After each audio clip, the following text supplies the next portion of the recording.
بہتر کرے. ہم دو ہمارے 12 یہ صرف قوم کے اندر ملک کے اندر فساد اور فتنہ پھیلانے والی چیز ہے.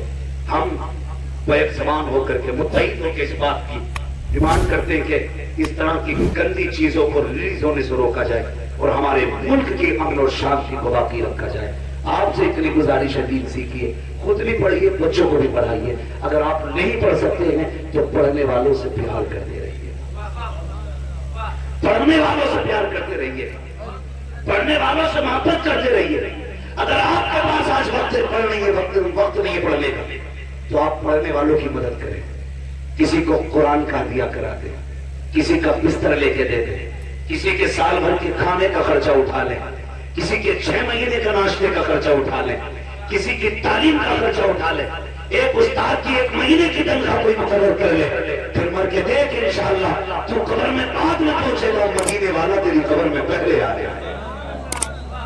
کریں گے انشاءاللہ.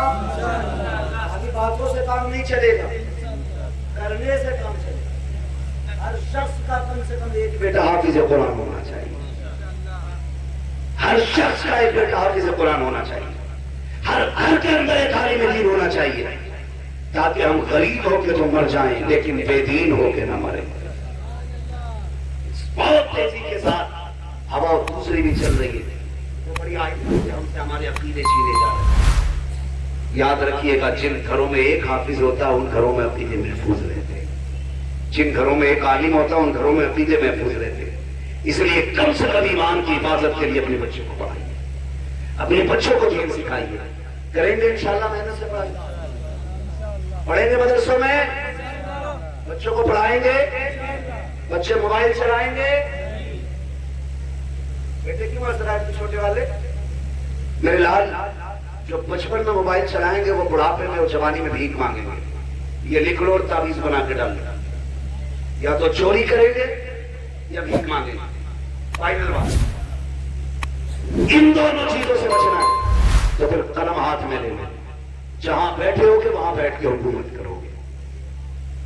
شرط ہے کہ تعلیم آپ کے پاس ہونی چاہیے, علم آپ کے پاس ہونا چاہیے. اور یہ کوئی نہ سوچے کہ مجھے نوکری کرنی ہے پڑھ کے.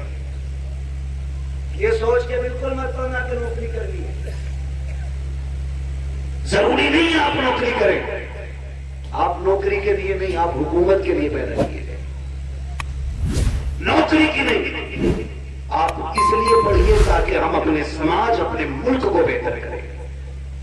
اس لیے کہ جہاں تعلیم ہوتی ہے وہاں نکھار آتا ہے, وہاں ترقی آتی ہے, وہاں پہ بربادی نہیں ہوتی, وہاں پہ آبادی آیا کرتی ہے.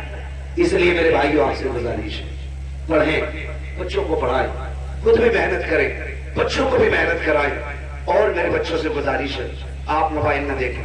اماؤں سے آخری گزارش ہے, بہنوں سے آخری گزارش ہے, بیٹیوں سے آخری بات, بچے روئیں تو ان کے ہاتھ میں ٹنٹنا بجا کے نہ دینا. بچے روتے نا تو دے دیا بجا کے.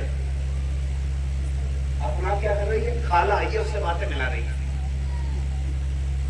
اور خالہ سے بھی ایک ہی دین کی بات رہی. اب تمہاری نند تو نہ لڑتی, اور ساس تو گالی نہیں دیتی تمہاری. بس یہیں سے آغاز ہوتا ہے. اختتام یہاں ہوتا کہ گلا کھول دیا اب کے بولے. یہ ڈھنگ کی بات نہیں, سوائے چغلی اور غیبت کے ایک بات. میری بیٹی, میری بہن, جب تیرا بچہ روئے موبائل نہ دے, اسے گود میرے سینے سے لگا. اس لیے کہ جن بچوں کو ماں باپ سینے سے لگاتے وہ بچے بڑھاپے میں اپنے ماں باپ کو سینے سے لگائیں. اگر آج تم بچوں کو سینے سے نہیں لگاؤ گی, کل آپ کے بچے آپ کو سینے سے نہیں لگائیں گے. اور دوسری بات, ان کو سینے سے لگا کے لوریاں دینا یہ ان کا حق ہے. انہیں موبائل دے کر کے وقت ضائع نہ کرو. اگر یہ چھوٹے بچے ہیں انہیں سینے سے لگاؤ اور انہیں لوریاں دو. جب لوریاں اچھی ہوگی بیٹے بھی نیک بنیں گے. گانے سنا کے نہ سنا بلکہ یہ سنا, میں سو جاؤں یا مصطفیٰ کہتے کہتے کھلے آپ صلی اللہ کہتے. اس لیے میری بہنوں سے گزارش ہے, اپنے بچوں کو موبائل نہ دیں. انہیں بچپن میں گود ان کا حق ہے تو انہیں گود دیں, ان کو لوریاں دیں, ان کو سینے سے لگائیں, ان کو پیار کریں.